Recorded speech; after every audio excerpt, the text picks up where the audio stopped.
4 नवंबर को बनारस के भेलूपुर थाना क्षेत्र के मेदनी मोहल्ले में हुई हत्याकांड ने 5 लोगों की हत्याकांड ने बनारस समेत पूरे देश को झकझोर के रख दिया है। आखिर क्या है इस हत्याकांड के पीछे की कहानी? क्यों इतना बीभत्स हत्याकांड हुआ? आइए जानते हैं इस घटना का सिलसिलेवार ब्यौरा। 4 नवंबर की सुबह नौकरानी रीता जब सुबह में जाती है और दरवाजा खटखटाती है, तो दरवाजा खटखटाने पे उसको कोई रिस्पांस नहीं मिलता है। तो जब कोई रिस्पांस नहीं मिलता तो वो दरवाजे को धक्का देती है, और जैसे ही धक्का देती है तो सामने का दृश्य देख के वो चीखने लगती है, चिल्लाने लगती है और रोने की आवाज उसकी आने लगती है। जब उसके रोने और चीखने चिल्लाने की आवाज लोग सुनते हैं तो वो नीचे उतर के आते हैं। दरअसल वो मकान बहुत बड़ा था और उसमें 40 किराएदार रहते थे। वो लोग नीचे आते हैं और देखते हैं तो वो वहां का नजारा देख के दंग रह जाते हैं।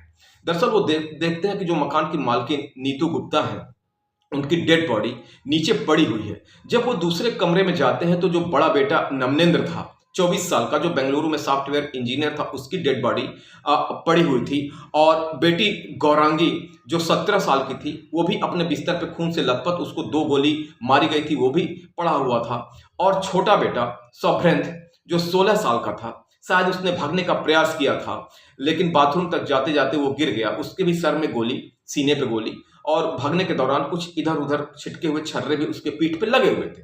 तो इससे यह पता चलता है कि उसने भागने का प्रयास किया था। अब जब इस मर्डर को लोग देखते हैं तो उनका पारा घूम जाता है, वो चक्कर खा जाते हैं कि आखिर ये कांड किया किसने। फिर उसमें से कुछ लोगों ने ये बताया कि नीतू गुप्ता के जो पति हैं राजेंद्र गुप्ता, उनकी आपस में बनती नहीं थी और अक्सर झगड़े हो जाया करते थे। शायद इसी घटना पर राजेंद्र गुप्ता ने इनकी हत्या कर दी हो। लेकिन अगर राजेंद्र गुप्ता नीतू गुप्ता की हत्या करेंगे तो फिर बच्चों की हत्या क्यों करेंगे? पूरे बनारस की भेलूपुर थाना क्षेत्र की, लंका क्षेत्र की जितनी भी थाना क्षेत्र थे, वहां के police force plus ACP, SSP, SP, DM, सारे अधिकारी अमला वहां पे पहुंच जाता है और जांच की उसमें लग जाता है। फिर जब पता चलता है कि राजेंद्र गुप्ता नीतू गुप्ता में नहीं पड़ता था, तो शायद हो सकता है कि राजेंद्र गुप्ता ने उनकी मर्डर किया। तो पुलिस फिर राजेंद्र गुप्ता की फिराक में लग जाती है। अब राजेंद्र गुप्ता बेहद रसूख वाले व्यक्ति, उन्होंने एक पार्टी से भी उनका कनेक्शन था और कंस्ट्रक्शन का काम था, शराब का काम था, और बड़े आसानी से वो 10 से 12 लाख रुपए पर मंथ की अर्निंग कर लिया करते थे। जब पुलिस उनके मोबाइल को ट्रेस करती है तो उनकी लोकेशन मिल जाती है, और जब पुलिस वहां पहुंचती है तो देखती है राजेंद्र गुप्ता चारपाई पे एक मच्छरदानी के अंदर लेटे हुए हैं। और जब वो मच्छरदानी हटाया जाता है तो देखा जाता है राजेंद्र गुप्ता भी डेड पड़े हुए हैं, मरे पड़े हुए हैं।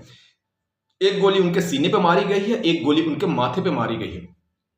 अब पुलिस का यहां से पूरा थ्योरी ही घूम जाता है कि अगर राजेंद्र गुप्ता मर्डरिस्ट है तो फिर उन्होंने अपने को क्यों मारा।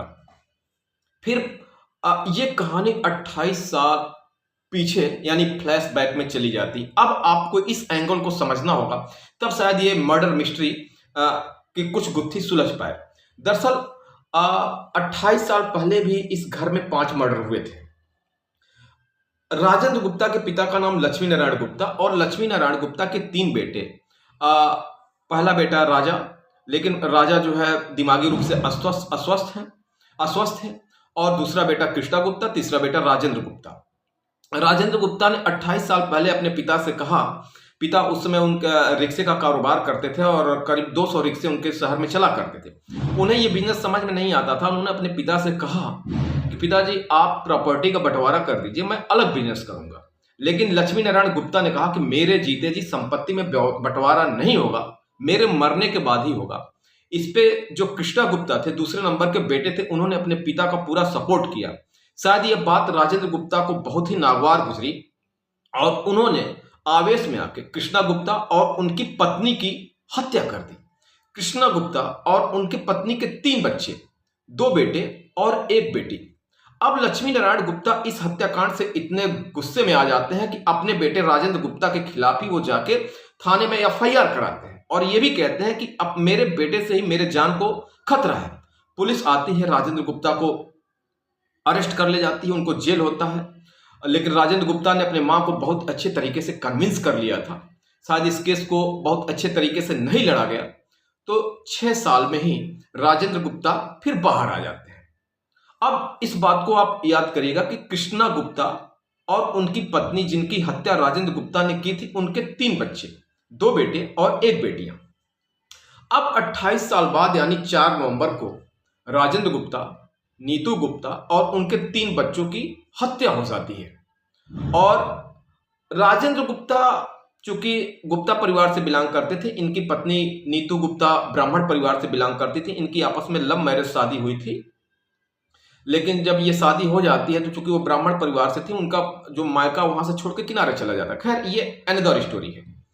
अब कहा यह जा रहा है, इस पे 2 एंगल निकल के आता है कि शायद किसी तांत्रिक ने ऐसा किया हो, लेकिन जो अंदर खाने से और विश्वस्त सूत्रों से जो माजरा निकल के आ रहा है वो ये कह रहा है शायद राजेंद्र गुप्ता के भतीजे यानी कृष्णा गुप्ता के बेटे ने बदला लिया हो, जिसके मां और बाप की राजेंद्र गुप्ता ने गोली मार के हत्या कर दी।